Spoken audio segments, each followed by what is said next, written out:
السلام عليكم، أهلًا يا حلوين، عاملين إيه؟ يا رب تكونوا كويسين وفي أحسن حال، صباحكم فل، صباحكم ورد، مساءكم جميل إن شاء الله. عاملين إيه يا بنات؟ يا رب تكونوا كويسين.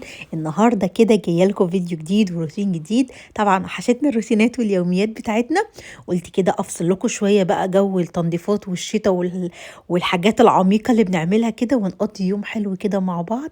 حابة كده أشارككم اليوم من أول ما صحيت إن شاء الله لحد آخر اليوم. فإن شاء الله الفيديو كده يكون يعني حلو كده وخفيف على قلبِك، ويعني تاخدي منه أي حاجة بسيطة كده وتاخدي منه طاقة إيجابية بإذن الله. فالنهارده بقى إن شاء الله بدأت اليوم معاكم من الفطار. بانبسط جدًا لمّا بالاقي الكومنتات بتاعتكم إن أنتم بتبقوا حابين الجو دوّة واليوم معاكم بابدأه معاكم من أوله كده. فقُلت خلاص نبدأ كده اليوم من أول ما أصحى، كانت ديما ما كانتش لسه جات من المدرسة، فقُمت حضّرت الفطار بتاعي، حطيت الفينو، حطيت جبنة قريش بقى وعليها شوية زيت زيتون وحبة البركة، وكان عندي جبنة رومي كده وكوباية الشاي بحليب. نفطر ونبدأ يومنا وبكل نشاط، وإحنا يعني إيه واخدين طاقة كده، فطرانين كويس ونبدأ نشتغل. ده كان الفطار بتاعي يا بنات الحمد لله، وهافطر بقى كده وبعد كده قُلت أدخل أشوف إيه اللي ورايا في البيت ونعمله مع بعض. لو أنتِ بقى ماشية معايا كده في الفيديو، انزلي اشتركي في القناة وفعّلي الجرس عشان يوصلِك كل حاجة أنا بانزّلها، واعملي لايك جامد للفيديو دوّة والكومنت الحلو بتاعِك ما تنساهوش، واعملي فولو على الإنستجرام. يا بنات كل اللينكات بتاعتي بتبقى في صندوق الوصف اللي هو تحت الفيديو. أي حد عايز يسألني على حاجة أو أي حد عايز يكلمني في حاجة أو أي حد بيبعت لي عن حاجة وعايز يستفسر عنها، أنا باحط اللينكات لحاجة زي كده. فاللينكات بتاعتي موجودة تحت الفيديو. بس كده يا حلوين، تعالوا بقى نعمل إيه النهارده. دخلت على أوضة ديما، ما كانتش طبعًا جات من المدرسة، فقُلت كده أستغل الأوضة وأستغل أصلًا البيت وهو فاضي، هو ما فيش حد فيه، ومحمد في الشغل وأنا كده قاعدة مع نفسي، بيبقى الجو هادي ورايق وباعرف أستغل يومي كويس. دخلت على الأوضة، فتحت لها الشباك وعدلت لها السرير مكان النوم، رُحت بقى للمكتب عشان شوفوا الجريمة اللي ديما عاملاها لي في المكتب، لسه عاملاها لي بالليل قبل ما تنام. روّقته لها الأول وشِلت لها الكُتب ديّة التعليمية، وكمان قُلت بقى أشيل لها الصلصال اللي كانت حاطاه ده وعمّالة تعجن فيه على المكتب. شايفين بقى الألوان والصلصال لزقه لي في اسمه إيه ده المكتب ومبهدلة لي الدنيا على الآخر. جِبت الفوطة ديّة اللي هي بتاعة البُقع والدهون بتاعة Greenway وحاولت أدعك. بُصّوا على قد ما أقدر كده، أنا باكون بلّاها شوية فباحاول كده أدعك. أنا عمّالة أشوف ده إيه ده اللي مش عايز يطلع، حاجة ملمسها خشن وبس مش عارفة هي إيه. حاولت كده على قد ما أقدر أشيل البُقع لحد ما الحمد لله يعني ما اتشالت بنسبة كبيرة جدًا. ألمّع لها بقى المكتب كده والكرسي بتاعها مكان ما بتقعد ترسم وبتقعد تشخبط وبتقعد تبهدل لي الدنيا. وبس كده. المهم يا بنات شايفين الكتب التعليمية دي، الكتب دي يا بنات بتتباع لوحدها وفي نفس الوقت ديما كانت واخداها لمّا كانت في الحضانة. هي مجموعة كتب كده إن شاء الله هاوريها لكم في فيديو تاني، عشان أنا نسيت اتلهيت في الأوضة وكده، قُلت في آخر اليوم أوريها لكم وأوريكم عبارة عن إيه مجموعة الكتب دي ونسيت خالص. بس إن شاء الله هاوريها لكم بإذن الله في مرة تانية. بس هي بتبقى مجموعة كتب كده أنا كنت شايفاها أونلاين بتتباع، بس ديما كانت واخداها من ضمن حاجات الدراسة في الحضانة. بس جميلة جدًا، يعني في كل كتاب فيه الحاجة بتاعته اللي بتعبّر عنه، يعني مثلًا تعلّم الطفل عن طريق الصور والكلام بالعربي والإنجليزي، الكلمات نفسها، الفواكه، الوظايف، اللبس، الحيوانات، الأساس بتاع البيت بالعربي والإنجليزي وشكله. فبتنمّي كده مهاراته وبتبدأ تبقى عنده حصيلة لغوية في الكلمات، إنه يبقى عارف الكلمة معناها وبالعربي وبالإنجليزي ويبقى شايف ده إيه. فهي حلوة أوي إن شاء الله هاوريها لكم بإذن الله الناس اللي سألتني على الكتب المفيدة في الفترة ديّة.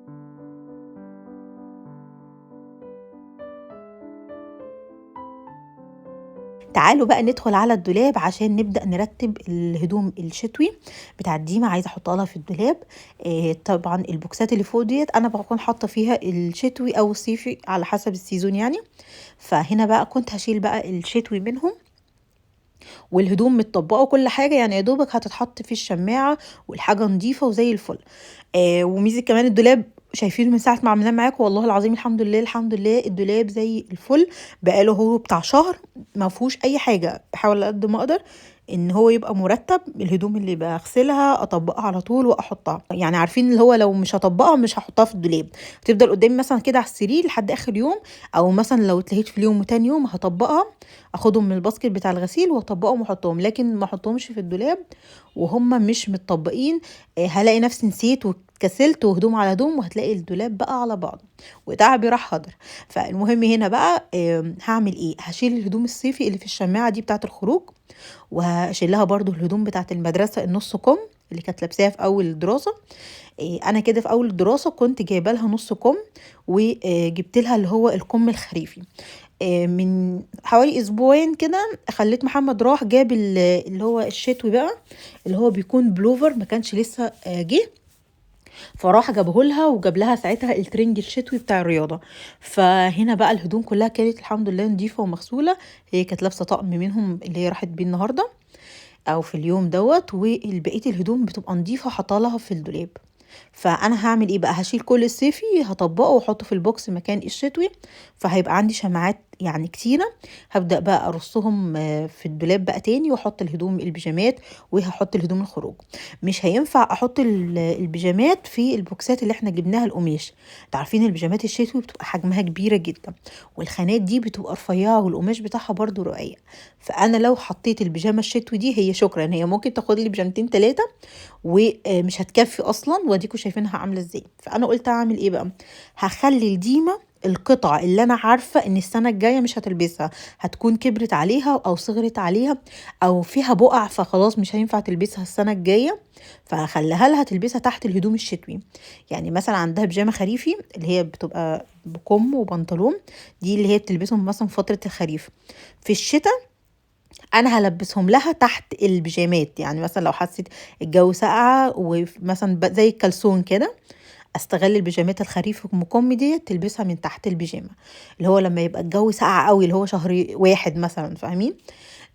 وكمان هخلي الحاجات اللي هي النص كم التيشيرتات اللي هي مثلا بتاعه الخروج بتاعه البيجامات اللي هي على قدها يا دوبك، والصيف الجاي مش هيكونوا مقاسها، فبرضه هخليهم لها زي ما هم في البوكسات فوق، عشان تلبسها في تحت البيجامات نص كم يعني، بدل ما اجيب تيشيرتات مخصوص نص كم، فهو كده كده بيكون تحت الترنج حاجه تدفي الطفل وفي نفس الوقت مش هتبقى باينه.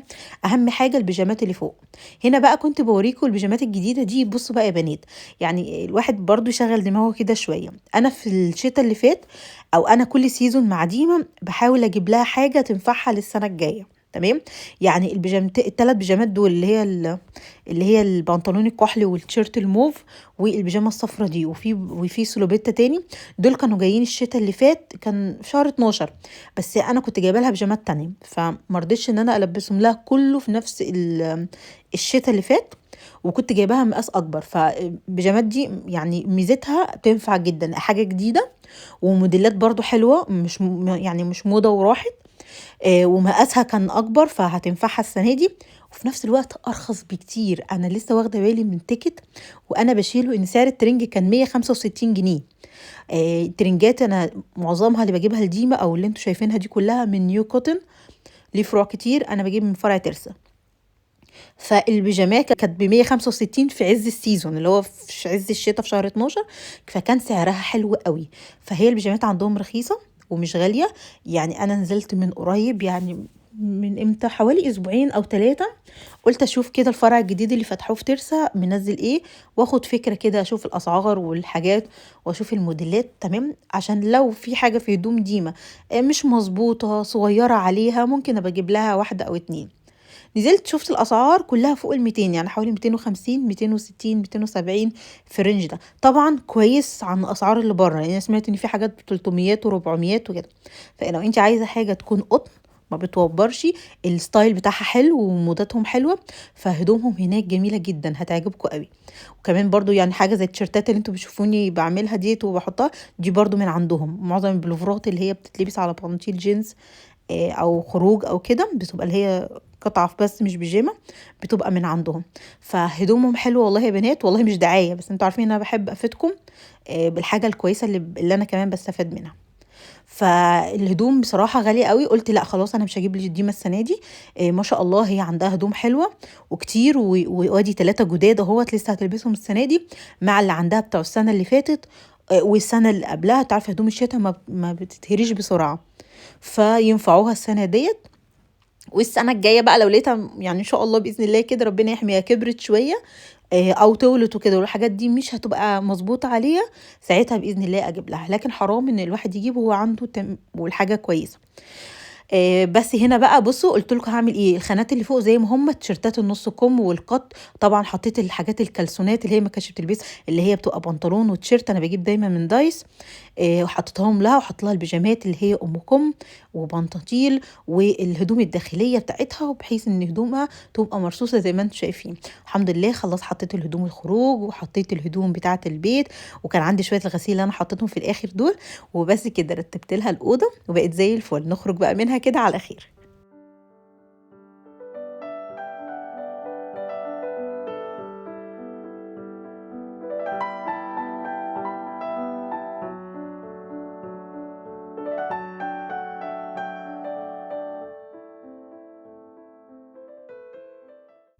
تعالوا بقى يا بنات ندخل كده على الحمام، أعزكم الله هنبدأ ننضف الغسالة، بقى لي أكتر من شهر، شهر ونُص ما جيتش جنبها خالص، بانضفها بس كده من برّه وبالمّعها مع تنضيف الحمام، بس من جوّه محتاجة تتنضف تنضيف عميق، وأعمل لها دورة التعقيم بتاعتها، وأشيل طبعًا اللي أنتم شايفينه في الفلاتر دوّة، ده طبعًا بيخلّي الهدوم توبّر أكتر وما تطلعش مش نضيفة، فبُصّوا اتصدمت كده من كمية الحاجات اللي طالعة، وخصوصًا كمان مع تنضيفات الشتا والفرش اللي اتغسل، كمية الفرش اللي اتغسلت والستاير والمخدات، يعني بُصّوا كمية مش طبيعية.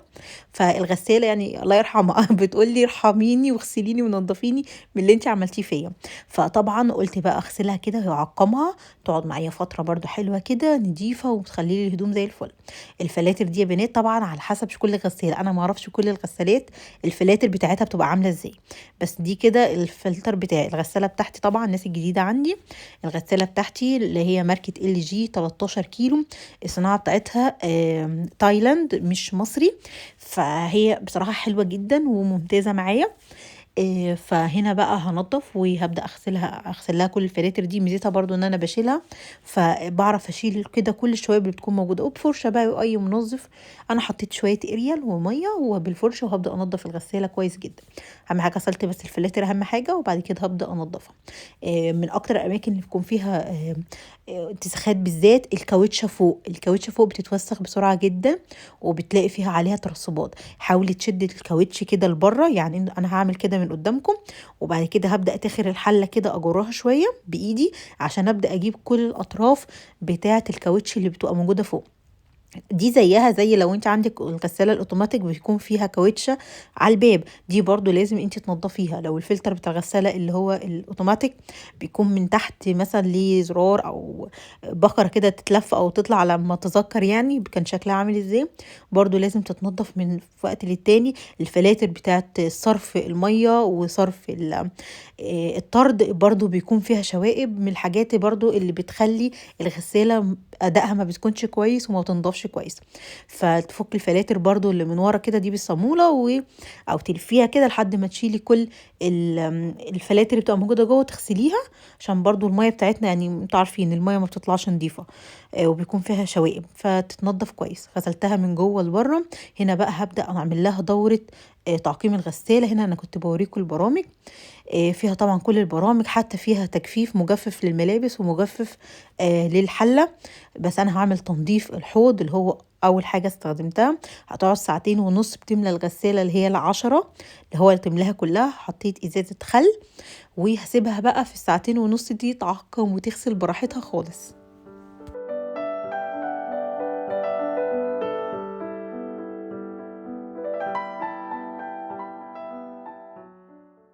تعالوا بقى يا حلوين ندخل على المطبخ نجهز الغدا بتاع اليوم دوّة. بُصّوا بقى عايزة أعمل اللهم صل على النبي قلقاس. بقالي كتير جدًا ما كلتهوش وكان وحشني أوي، فالحمد لله كان متفرّز عندي، وقُلت بقى أعمل شوية لحمة كده حلوين مسلوقين معاهم، وأعمل رز غدا كده حلو وإن شاء الله يكون سهل. فالمهم بقى حطيت الشوربة بتاعتي وحطيت البهارات، ال7 بهارات، بهارات اللحمة، الورق اللورا، الحبهان، البصلة، وهاحط كده اللحمة وتستوي براحتها. اللحمة برضه الحمد لله ما خدتش سِوَى، ما كمّلتش ساعة وكانت استوت. هابدأ بقى آخد الشوربة بتاعتي. أنا باعمل إيه، لمّا باجي باعمل القلقاس، باخد الشوربة الأول على حسب ما أنا محتاجاها، وبعد كده بافضّي فيها القلقاس واحط فيها السلق واسيبها بقى تغلي، احط شوية ملح وفلفل كده وتغلي بس. فهنا بس كنت باخد الشوربة اللي أنا محتاجاها. بُصّوا الشوربة بتاعة اللحمة ما شاء الله كانت حلوة كده وشايفينها عاملة شوربة إزاي. فهنا بقى هاحط القلقاس. القلقاس ده يا بنات أنا مفرّزاه بقى له والله فترة معايا. بس كنت عاملاه على كيسين على قد استخدامي، بس قُلت إيه، حسيت إن الكيسين صغنطاطين، فقُلت لأ خلاص أزوّد كده شوية، والله حتى لو زاد أكل لبُكرة يبقى كان بيان، ما زادش يبقى إيه، عاملة بزيادة مش على القد أوي. فالكيسين أنا حاطاهم مش مع بعض، بس الاتنين نفس القلقاسة، يعني نفس الحاجة. أنتم عارفين في النوع لو جبتِ واحدة غير التانية تلاقي واحدة مستوية معاكِ وتلاقيها كده نيّة معاكِ. فأنا هنا بقى حطيتها، وبُصّي هنا ده بقى السلق معمول وجاهز برضه في الفريزر متفرّز. بُصّوا الحاجة لمّا بتكون متفرّزة خصوصًا الحاجات اللي بتاخد وقت معاكِ وبتاخد مجهود إنِّك تعمليها وتنفّذيها وتطبخيها في نفس اليوم، بتبقى تحسّي إن هي تقيلة كده وبتاخد وقت. فالحمد لله الحاجة كانت موجودة، يعني أنا يا دوبك بس كل اللي عملته يعتبر اللحمة، وهاعمل شوية رُز كده حلوين وخلاص، ويبقى خلّصت الغدا بتاعي. قُلت كده عشان ديما هنا أصلًا كانت جات وقاعدة وبتلعب وعايشة حياتها، فقُلت هاجهّز كده الغدا على طول وهنتغدى حتى أنا وهي. حتى محمد في اليوم دوّة كان هيتأخّر، فعشان ديما لو في أيام كده لو ما جاتش نامت فيها بتنام بدري، لو جات نامت لها ساعة ساعتين بعد المدرسة ممكن تقعد شوية فتستنى باباها لحد ما ييجي ونتغدى كلنا مع بعض. لكن في اليوم ده هي قاعدة ومصهللة واخدة كفايتها من النوم، فقاعدة صاحية بقى وكانت قاعدة بتلعب وبتتفرج على التلفزيون. فقُلت لأ خلاص عشان ما أأخرش عليها في الغدا فتتغدى، عشان لو حبِّت تنام بدري في أي وقت تبقى متغدية ومخلّصة الhomework بتاعها مش محتاجة أي حاجة، كده خلّصنا واجباتنا معاها ومضبّطينها. خلاص هاعمل شوية رز الأبيض دول بشوية زيت كده حطيت الملح بتاعي وخلاص. أقلِّب كده واسيبهم بقى إيه تستوي مع نفسها، والحمد لله الأكل في اليوم دوّة يعني تحسّي اليوم كده كان فيه بركة الحمد لله وأنجزت. يعني عايزة أقول لكم أوضة ديما الدولاب خَد معايا أقل من ساعة كنت مخلّصة الأوضة كلّها. والغدا برضه ما كمّلش، الغسالة ما كمّلش نُص ساعة. فيعني الحمد لله اليوم كلّه ما ضاعش في شغل البيت. الواحد برضه كان قاعد مع نَفْسه، بيكلّم اللي حواليه، بيتفرّج على التلفزيون، يعني بيعمل حاجات تانية غير شغل البيت. أهو يا بنات الغدا الحمد لله، وحطيت اللحمة المسلوقة وحطيت لها الأكل، وهنتغدى أنا وهي وخلاص على كده. هنا بقى ديما كانت نامت، قُلت بقى أقعد مع نفسي أستغل الفرصة، وأقعد كده أشرب كوباية عصير المانجا دي لسه عاملاها كانت جامدة جدًا. بُصّوا أحلى من بتاعة برّه بكتير. بُصّوا عاملة إزاي وقوامها كمان كان تقيل. كان عندي كده حاجة حلوة دونات حطيتها، وقُلت أتفرّج على المسلسل بتاعي على شاهد، وأفصل كده شوية وأحس كده إن أنا قاعدة ما ورايش حاجة. خلّصت يومي وخلّصت الفيديو معاكم وديما نايمة وأنا إيه قاعدة كده مع نفسي الحمد لله. فبس كده يا حلوين ده كان الفيديو بتاعي، وصلت كده لآخر اليوم وآخر الفيديو. يا رب يا بنات يكون عجبكم وكان خفيف كده على قلبكم وخلص كده بسرعة واستفدتوا منه. طبعًا لو وصلتِ لحد هنا ما تنسيش تعملي لايك وشير واشتراك في القناة، واشوفِك على خير في فيديو جديد. باي باي مع السلامة.